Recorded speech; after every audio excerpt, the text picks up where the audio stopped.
Welcome to the Life's Best Medicine podcast, where we are finding hope and healing one episode at a time. No appointment needed, no rubber gloves, and no coping. Just a healthy dose of life lessons to help equip you for this wild journey we call life.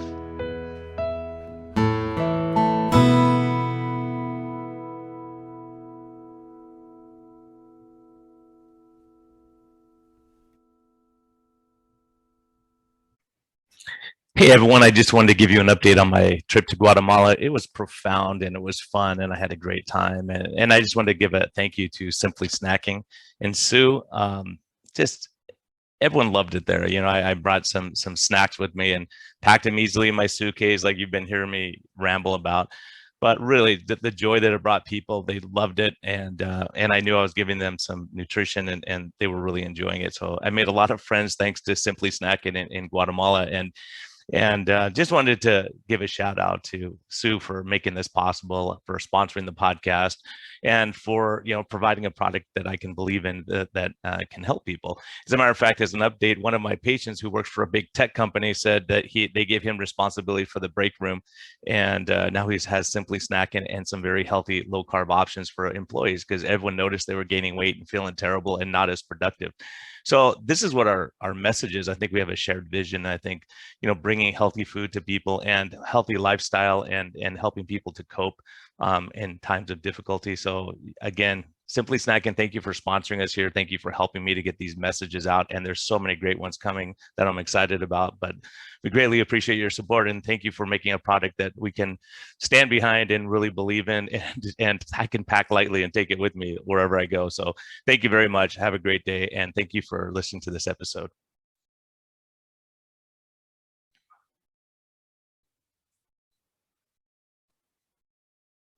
Hello and welcome back to the Life's Best Medicine podcast. Today I wanted to talk to you about a story of something that happened to me in med school. And it was a story of kind of bitterness, kind of grace, judgment, and it all happened at one time. So I was on trauma surgery. I'll tell you just for a little background on this. At USC, I first did general surgery and then trauma surgery as part of the same rotation. And in general surgery, these guys were, in my opinion, extremely dysfunctional, throwing instruments, yelling at the nurses constantly. And I'm thinking, no way I'm going to be a surgeon. I scrubbed out of a appendectomy, which is a pretty straightforward surgery. And, while we were scrubbing out, the doctor looks at me and said, I just saved that man's life. I was like, okay. And then at that time, I'm like, wow, that's pretty cool stuff. And then I did trauma surgery. I'm like, oh my gosh, if these guys are arrogant and difficult, the trauma surgeons are going to be way worse. And so one of the head trauma surgeons I happen to be assigned to, and he's well known. And so, I'll tell this story. Actually, I wasn't planning on it, but this impacted me. I can't verify that it's true or not true, but I walked into the hospital with this guy early in the morning, so like 5 a.m, and we're just talking about life, and I noticed he saw the cleaning lady. He says, "Hey, Ann, how are you today? How's your kids? How's school?" And and then he knew the people at the cafeteria, and we had coffee together, and he knew everyone by name and knew their family history and all that kind of stuff. And I was like, wow, that's pretty impressive. This is a really nice guy. And so we started talking about what's important in life and just having a little discussion. I'm just a med student, he's just tagging along with this guy who's a genius. And I said, yeah, you're nice to everyone. He goes, yeah, that's kind of just how you should treat people in life, right? And so he went on to tell me a story, and I said, why do you believe what you believe? Because I could tell he's a guy of faith. I said, why do you believe that? And he said, well, one day, everyone who gets shot in a gang shooting is an innocent bystander, but really they're not, but they say they are. But this guy legitimately was. And he said, I was scrubbed into the surgery, and him and his partner were like, I guess this guy coded a bunch of times. He lost so much blood, and it was just a bloody battle. And it turned out he was going out to call his girlfriend at a payphone. Back in the day, they didn't have cell phones, so they had payphones back then. That's how old I am. And he gets caught in the crossfire of a gang shooting, and he gets shot like multiple times. Wrong place, wrong time. Good kid, Anyways, he's in surgery, and it's a disaster, and he doesn't think the kid's going to make it. And he scrubs out and he goes, I'm going to let the family know what's happening. And so he gets out and talks to the mom and the dad. And while they're talking, mom was on the phone with the son, telling him what was going on. At the same time, they were talking, and after he was done with the conversation, he turned around and hid his watch on the corner of the desk, and it fell off, and he stuck it in his coat pocket. Went back in, scrubbed it into surgery, and the kid again, like several times, coded on the table, and ended up pulling through, and they saved his life. And a couple days later, he's on a ventilator, gets off the ventilator, wakes up and looks at the doctor, and he thanks him, and he said, "Hey, doc, I want to thank you and for all you did." And he goes, "Are you still looking for a watch?" And the doctor said, "What?" He said, "Are you still looking for your watch?" He says, "As a matter of fact, I am. I lost it." He said, "It's in your coat pocket." He says, "How do you know that?" And he said, "Well, because when you were talking to my mom and dad, he described the whole scene to him. My mom was talking to my brother, and here's what my dad was wearing. And you hit your watch on the corner of the desk and knocked it off, and you stuck it in your coat pocket. It's in your closet." He's like, "That's crazy." He goes back in, pulls out his coat. There's his watch, right? So I'm like, this is pretty crazy, you know? So he could have made up the story. I don't know, but he seemed to be pretty darn convinced. And the look in his eyes when he told me the story, I believe the guy. He had a lot to lose by saying that kind of stuff. So, anyways, a couple days into my rotation, young girl, 9 years old, car accident, unrestrained, meaning not in a seatbelt, sustained massive trauma, head trauma, abdominal trauma, ruptured spleen, ruptured liver, total disaster. And so I was happy to be scrubbed in on the surgery. I was just holding suctioning. I wasn't really doing anything. I was just being a med student, but I could hear the conversation, and these nurses were like saying, "What kind of dad would this be? How could someone do this to their daughter? She's going to die because," and, you know, but despite everyone's efforts, she ended up passing away. And I was thinking, man, I'm glad I'm not a trauma surgeon. This is brutal work, right? And the frustration, the anger, resentment towards the family. I'm thinking, what kind of dad would let this happen to? And I was a young dad at the time. I'm thinking, what kind of dad would let this happen to his daughter? He's there to protect her, and he lets her die in a car accident because she's not wearing a stinking seatbelt. Everyone else in the family is wearing one. 9 years old, life lost, game lost for us doctors. But I thought, man, so, you know, they broke the news to the dad to let him know, and mom.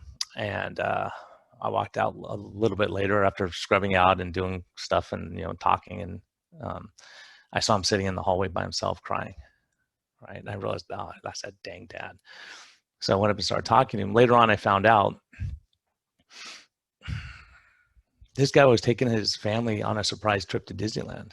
They had driven down from Northern California. They were almost at their destination. Daughter got a stomach ache, wasn't feeling well. And he said, "Honey, I'll pull over at the next exit. Just wait and I'll pull over." Well, she unstrapped her seatbelt and went into the back to get the medicine for her stomach. And it was drizzly that morning, early, like 5 a.m. Dad hit the off ramp, hit oil, slicked up because of the rain, and slid off the road, hit the guardrail, overturned the car, killed his daughter, right? So all of a sudden, when I realized that, and this was corroborated by the son and the wife, you realize, man, we passed judgment, hated this poor guy, and he's going through hell. And this is something that he's not going to ever get over, right? He lost his daughter because of his mistake or hitting oil, and her taking her seatbelt off right at that time after having her seatbelt on the entire time. And so, you know, I just realized it's so easy to pass judgment. And not too long after that, my daughter, we were driving down from Big Bear, and I thought my wife buckled her in the car seat, and she thought I did. And we drove all the way down the mountain in the snow with my daughter not buckled in. And you think, holy cow, man. Could you imagine that could have happened to me? You know, so I think sometimes we pass judgment and we just don't realize, we don't know the whole story. And I think once you learn the story and you see, and it gave me such compassion for this guy, and I saw him as a broken guy, that they woke up that morning excited about a road trip and spending time with family and building up his kids and take them to Disneyland for the first time in their life. And he ends up with a dead daughter that night. So I think, and it told me something about appreciating life, appreciating what you got. And also about, you know, the battle that these trauma surgeons go through, and why do they have faith? And I think a lot of them do, because they deal with death every day, right? And they save lives, and I've watched them do unbelievable things. And as a matter of fact, my first night in the ER, you know, there was like a trauma bay at LA County USC, and I think there were 11 gunshot wounds, all gang related.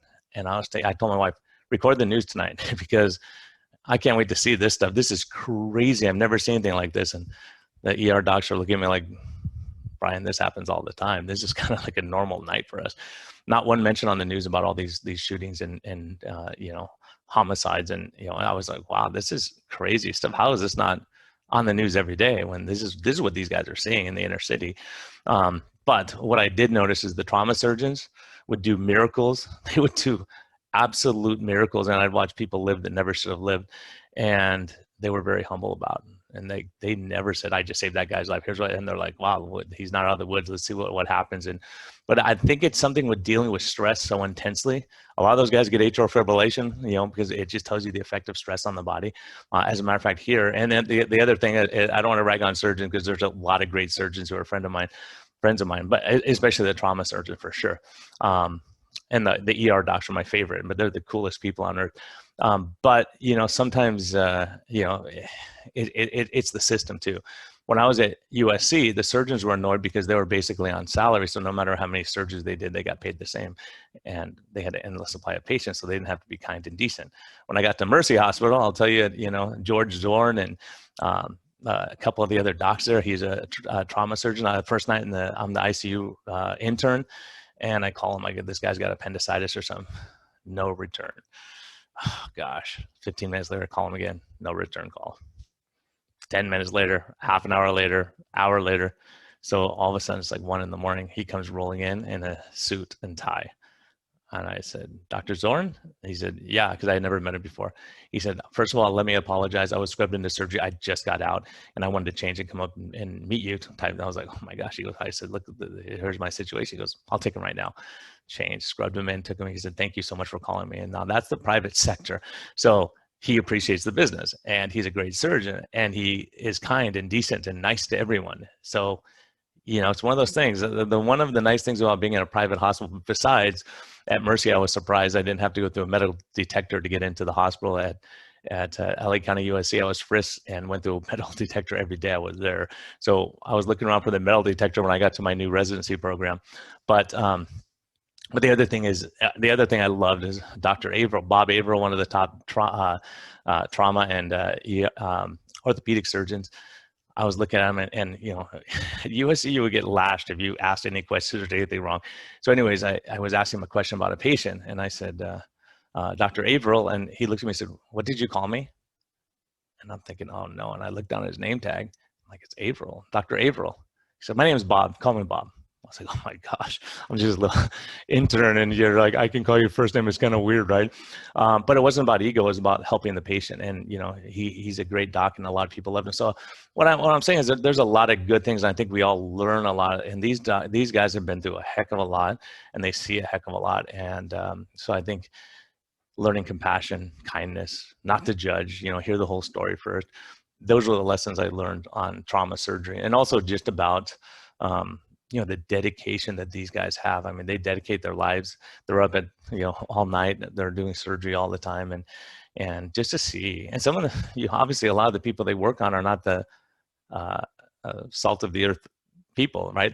So a lot of the stuff is self-inflicted, but they didn't pass judgment. They said, hey, I'm here to help my patient no matter how they got shot or what they were doing or if they were robbing a bank. I'm here to help the patient, not to judge them on what they did. And I think we could all learn some lessons from that. About helping people, loving your neighbor, all those kind of things. So this is my lesson that I learned in trauma surgery. I'm sure there's a ton more, but I wanted to share that one with you because that story really impacted me with the dad because, it's so easy to pass judgment. It's so easy to say, well, if he would have done this, he shouldn't have done this. He shouldn't have got off that exit. But things happen sometimes, despite our best efforts. So that's the story for this episode. Thank you for sticking with me. Bless you. Have a great week and be kind to people.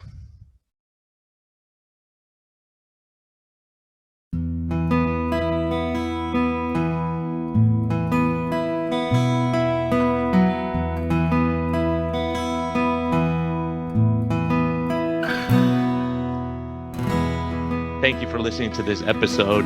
We greatly appreciate your support. We would greatly appreciate a positive thumbs up on all of the platforms like iTunes and Spotify or wherever you're listening.